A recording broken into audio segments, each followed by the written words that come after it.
شخص کی خاموشی فائدہ نہیں دیتی، اس کی تقریر بھی فائدہ نہیں دیتی. تقریر کتنی ہی منظم، مرتب، سلجھی ہوئی اور دلائل کے ساتھ مرصع کیوں نہ ہو، لیکن اگر وہ دل سے وہ لفظ نہیں نکل رہے تو وہ کانوں کو تو لذت دیں گے، دل پہ دستک نہیں دیں گے. اور اگر بات اندر سے نکل رہی ہے تو اشہد و بلال عند اللہ اشہد، میرے حضور علیہ السلام نے فرمایا بلال کا اشہد بھی اللہ کے ہاں اشہد ہی مانا جاتا ہے. تو یہ دیکھا جاتا ہے کہ اندر کی جو پاکیزگی ہے جب وہ چہرے پہ عیاں ہوتی ہے تو پھر اس کا جمال اپنا ہوتا ہے. تو ہمیں اپنے کردار کو بھی خوبصورت بنانا ہوگا، اپنی گفتار کو بھی خوبصورت بنانا ہوگا، اپنے دل کو بھی پاکیزہ کرنا ہوگا اور اپنے ظاہری بشرے کو بھی پاکیزہ کرنا ہوگا. پھر دیکھنا کہ تمہارے عمل سے، رویے سے کس قدر لوگ قریب آتے ہیں. امام محمد بن حسن الشیبانی بہت بڑے بزرگ گزرے ہیں اور امام اعظم ابو حنیفہ علیہ الرحمہ کے شاگرد تھے، بہت خوب روح اور تقوی کے بھی اونچے معیار پہ فائز المرام تھے.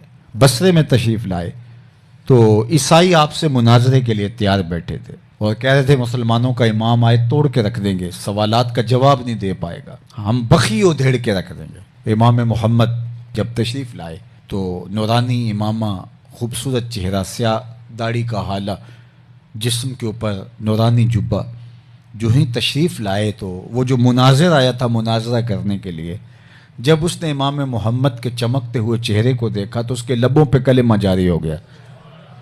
تو سب نے کہا کہ تم تو مناظرہ کرنے آئے تھے تو یہ کیا ہوا؟ اس نے کہا جب میں نے امام محمد کا چمکتا ہوا روشن چہرہ دیکھا تو برجستہ میرے دل میں خیال آیا مسلمانوں کا چھوٹا محمد اتنا سونا ہے، بڑا محمد کیسا ہوگا.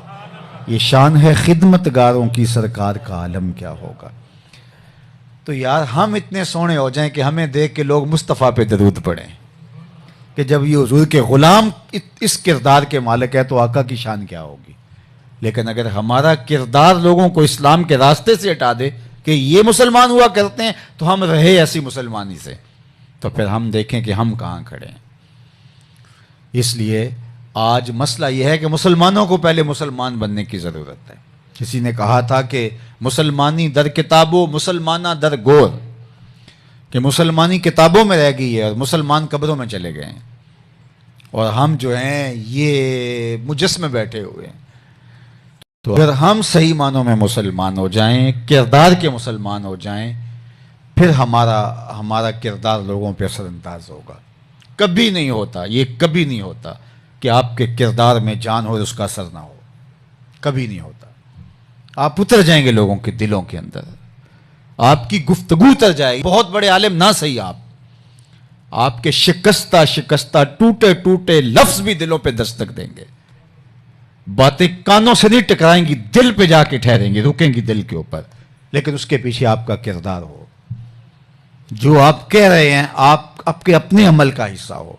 ورنہ خوبصورت لفظ کانوں میں لطافت کا رس تو گولیں گے لیکن دل میں ترازو ہونے کا فن نہیں جانیں گے. تو بات جو دل میں اترتی ہے وہ دل سے نکلتی ہے. فارسی والے کہتے ہیں از دل خیزت بس دل ریزت، جو چیز دل سے نکلتی ہے وہ دل میں اترتی ہے. تو اس لیے ہمیں ضرورت ہے کہ ہم اس کو صاف کریں. جتنا زور اس کو صاف لگاتے ہیں کرنے کے، اس سے زیادہ زور اس کو صاف کرنے پہ لگائیں. یہ اس پر کوئی داغ رہ بھی گیا تو گزر ہو جائے گی. باہو علیہ رحمہ نے کہا تھا دل کالے نالوں منہ کالا چنگا، جے کو یہ رمز پچھانے ہو. اصل بات یہ ہے کہ یہ کالا نہیں ہونا چاہیے، اس میں میل نہیں رہنی چاہیے، اس میں صفائی ستھرائی آ جانی چاہیے. پھر ٹوٹے شکستہ لفظ بھی اثر انداز ہوتے ہیں اور دنیا بدلتی ہے. ایسے 90 لاکھ کافروں کو کلمہ توحید ہمارے بزرگوں نے نہیں پڑھایا، ان کے کردار کی چمک تھی. اور آج جتنی تقریریں ہو رہی ہیں اس زمانے میں تصور بھی نہیں کیا جا سکتا.